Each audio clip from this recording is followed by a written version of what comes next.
Today we will discuss metamorphic rocks. Think change, because that's what metamorphic rocks are.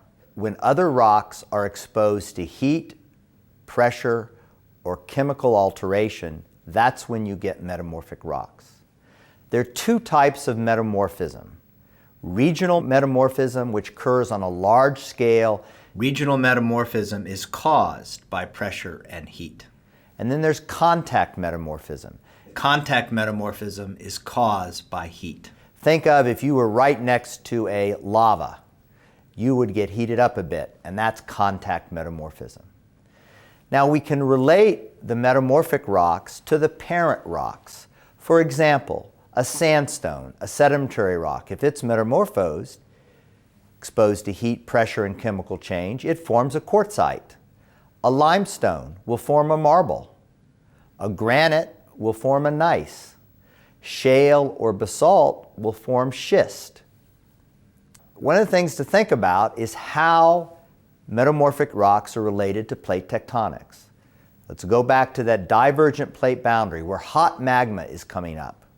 When hot magma comes up, it comes in contact with other rock, and what do you think happens? You get contact metamorphism. So that's one way that plate tectonics and metamorphism are related. Here's another way. Remember, when two continents come together, you get a mountain belt. Well, think about what's going to happen in the center of that mountain belt. You will get high pressure and temperature, okay, and you'll get metamorphism. And typically, as you go from the edge of the mountain belt toward the center, you'll go from a shale, which is a sedimentary rock, to a slate, to a schist, to a gneiss. The gneiss is the highest ranked metamorphic rock typically in that series. Another way that plate tectonics is related to metamorphism is at subduction zones. Remember what happens at subduction zones. One plate, an oceanic plate, typically goes underneath a continental plate. What do you think is going to happen at the contact?